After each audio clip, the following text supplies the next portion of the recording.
Hi, Martin Radnan here with the next instalment in the basic Level 2 Microsoft Word course. In this lesson we're going to introduce mail merging. Our aim is to understand why mail merge is used, and within the two exercises from this lesson, in the first exercise we're going to use mail merge for letters, and in the second exercise we're going to apply this to address labels. By the end of the lesson, you're going to print out a correctly merged letter and also correctly merged address labels. We're going to discuss linking a mailing list to a Word document, adding in merge field blocks for address and greeting lines. We're going to preview results.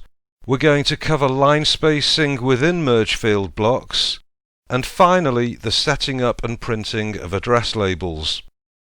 Okay, so let's get started. Let's start Lesson 7.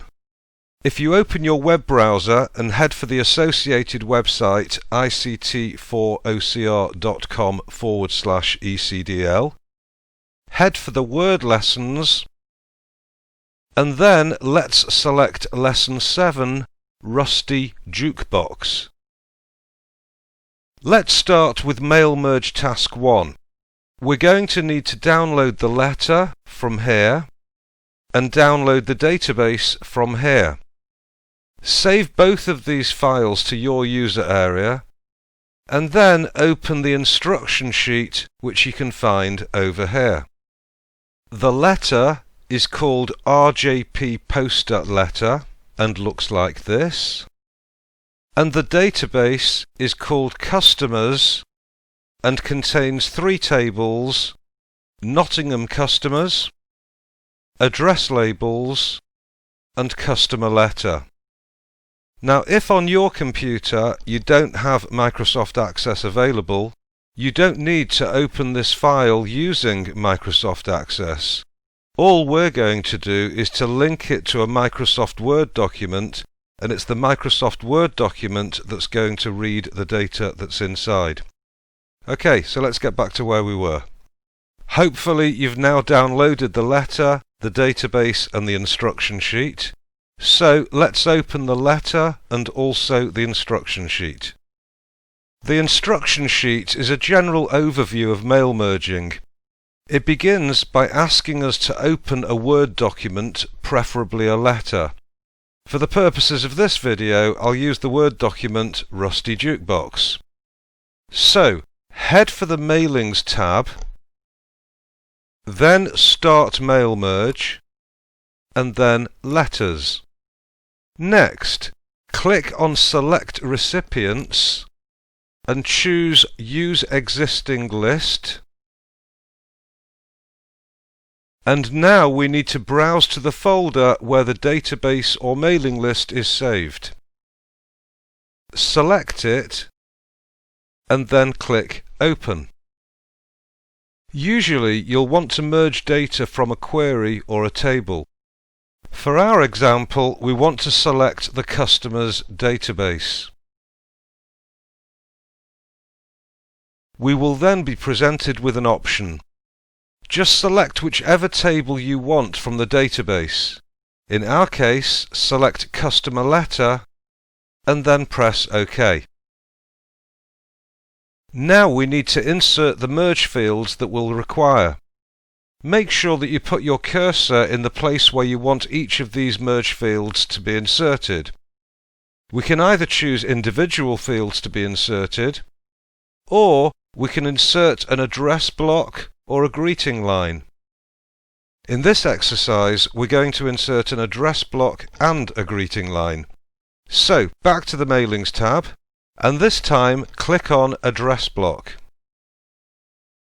Assuming the address database is correctly set up, you will be presented with a preview of the addresses. It should look like this.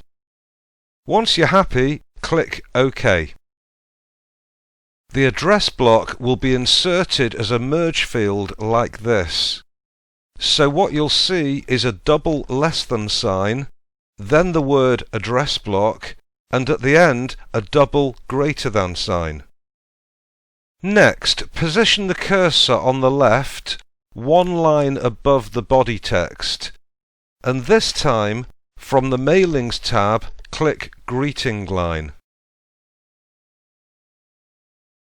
You'll be presented with a preview of your greeting line. There are some options to change the actual greeting line layout. When you have the layout that you want, click OK. The greeting line will be inserted as a merge field like this. So it will be a double less than sign, then the word greeting line, and then a double greater than sign. Now, having mentioned earlier the importance of placing the cursor in the correct place, I clearly didn't when it came to the address block. So let me move it.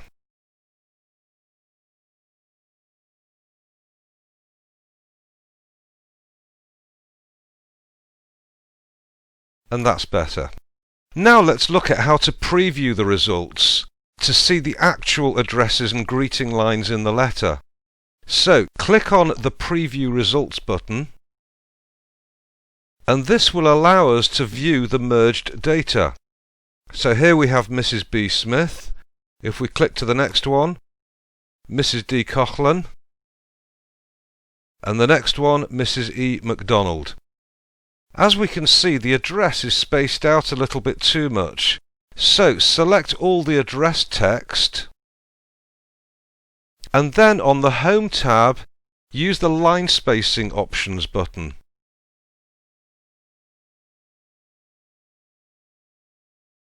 And remove space after paragraph. Now let's go back to Mailings, and let's just flick back, so we can see that that has been applied to all of the letters.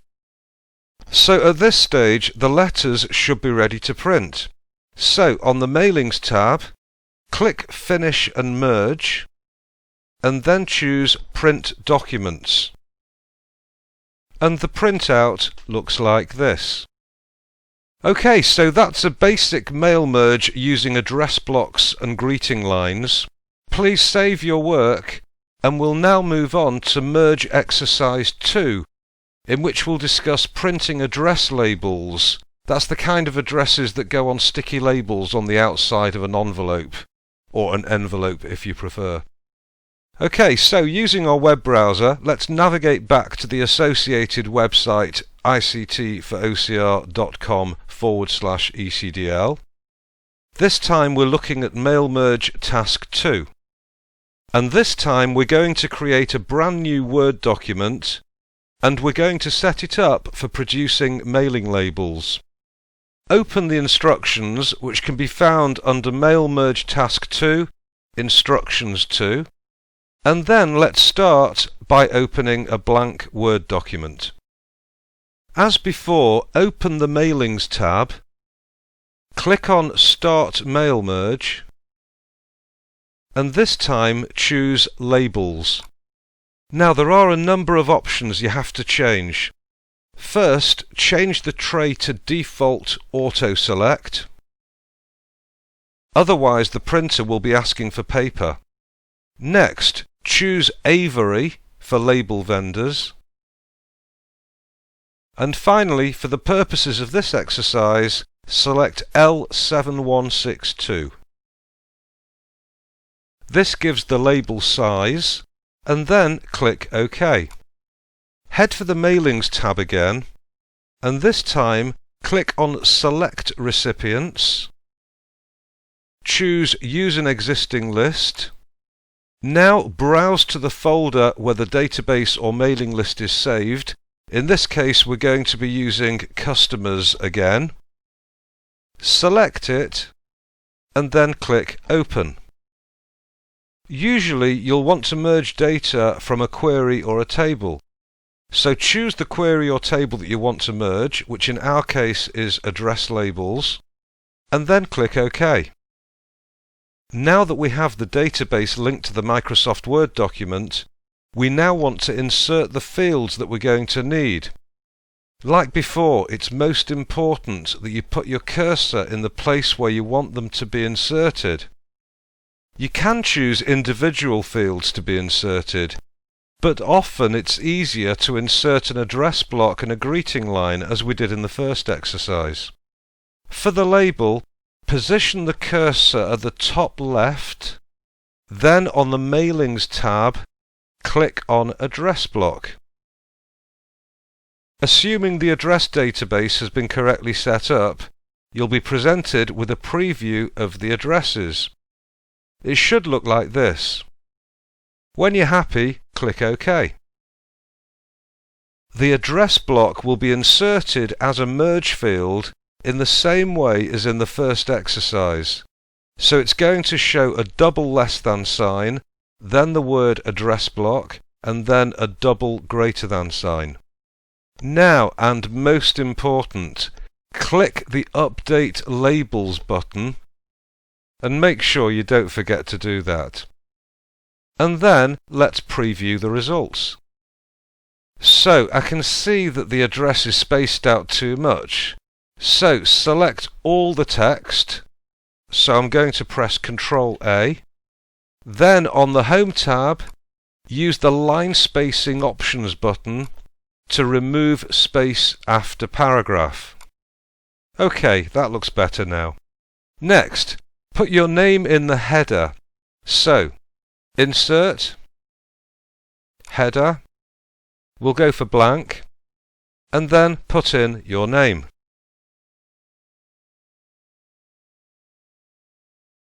And then don't forget close header and footer. Right, now the label should be ready to print. So on the Mailings tab, click Finish and Merge, and then choose Print Documents, and as we do, one sheet of labels will be printed.